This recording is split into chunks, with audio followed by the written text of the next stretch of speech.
Hey, welcome to RC Adventure. This is Derek here, and today, well, it's a pretty exciting day for me.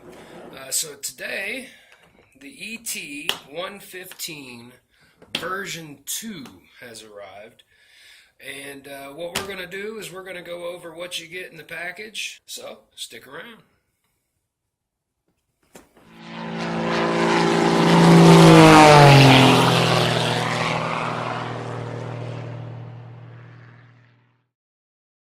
So, we're just going to go through what all you get in the package here real quick.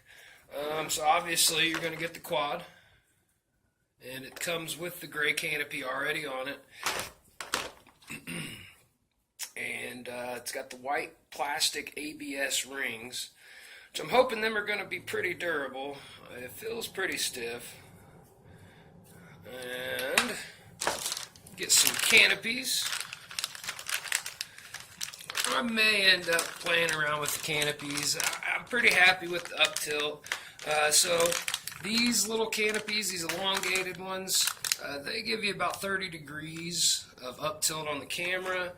And I believe this one's 10. It's either 10 or 15, so not as much. So we got the canopies. And then in here, we've got a battery, 600 milliamp, 3-cell. That's right, 3-cell. And looks like we got some extra rotors. Looks like, some rubber bands, the bands to hold the battery in. Looks like we also got some hardware. I imagine those are probably for the rotors in case you decide to take the heat sinks off. Personally, I like them. So I'll be leaving those on. And looks like you get a manual. Nice little color manual. Goes over all the binding information. And it even has a pinout on the flight controller and VTX and stuff, which is super handy. Let's see. We also got some super cool racing stickers. And you can see right there, they say speed. So that is guaranteed to make you go fast. Alright, so let's go ahead and pop the top off of this thing and see what we got.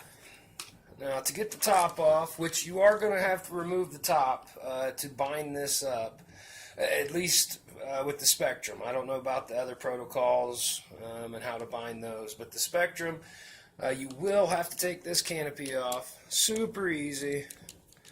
Just a few quick screws. They're just self-tappers. They just thread right into the plastic, so they will be a little stiff. As you take them in and out, they will get easier. Hopefully, you only got to take it apart the one time, at least for a while. So once you get them 3 screws out, set them babies aside, then this should just pretty much pop off there. Now, before you go yanking it off there, keep in mind you're going to have some wires attached to it. You're going to have, so you got your buzzard up top, along with your camera, which it is on a plug, so that'll make it a little handier. And it looks like there's also a plug for the LEDs and the buzzer. I'm not going to bother unplugging it. Right there in the flight controller. I got our Vtx antenna, which I've considered remounting it. I'm going to see how it does right out of the box. Just to see, because I'm not a big fan of losing video. And that was another reason I actually went with this quad, is instead of the normal 25 milliwatts that I'm used to, this has 100 milliwatt. And it's actually selectable. From what I understand, you actually have to solder a little bit of solder across a bridge to make your selection as to what power output the VTX is going to be. And it should be default set to 100. I haven't verified that yet. Probably won't do that in this video. So we got our stack down there. We got our receiver sitting right on top. And then the VTX is actually down here in the bottom, just above the battery. I got a nice foam pad here to help cushion the battery. Make sure you're not hitting it with any sharp hard edges, damaging it at all. And like I said, we got the 3-cell on here. And if you've been following my channel, you know I've primarily have just been flying tiny, literally tiny whoops, little brushed micros, and they're a real hoot. But this is going to be next level for me. This is going to have crazy power. What we've got in there is an F3 with OSD, and it has Betaflight on it. I believe it's 3.2.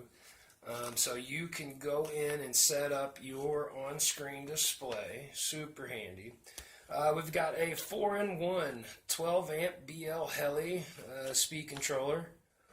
Let's see. We've got a 100 milliwatt selectable 2500 milliwatt Vtx 16 channel on there. The camera's pretty standard, 150 degrees NTSC. It works. I gotta say it does handle outside light better than it does indoor light, but can't complain. It does the job. Let's see, the props are 2345, so 2.3 inches, and then the battery. So that's where this one really kind of separates itself from the rest of the group. It is 3-cell capable, which I am super excited about. It's got with my receiver, I believe it's a T6, and it looks like it's got dual antennas. So diversity receiver,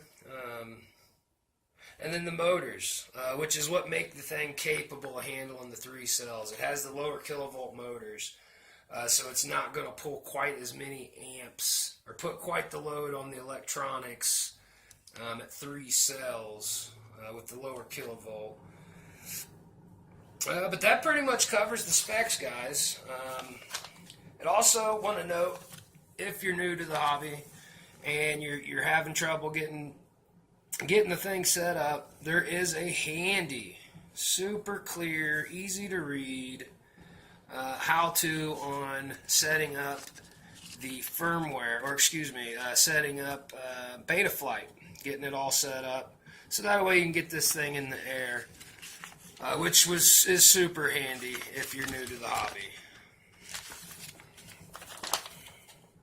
And then, as I said before, we've also got a pin out here, which you can sort of see there. Doesn't seem like a big deal until you need to know some of that stuff. When you do, that will be an amazingly wonderful wealth of information. Now, guys, I was really hoping to get some footage in of this beast in the air today, or at least with this video. But unfortunately, the weather's just not going to have it. It is super crazy windy out there. We're 30-40 mile an hour gusts right now. So hopefully tomorrow, which means you guys will have to like and subscribe, ring that bell, do all that good YouTube stuff. That way you can get a notification just as soon as I get it flight in. You guys will be the first to see it. So yeah. You know what to do, guys, and I will see you here next time.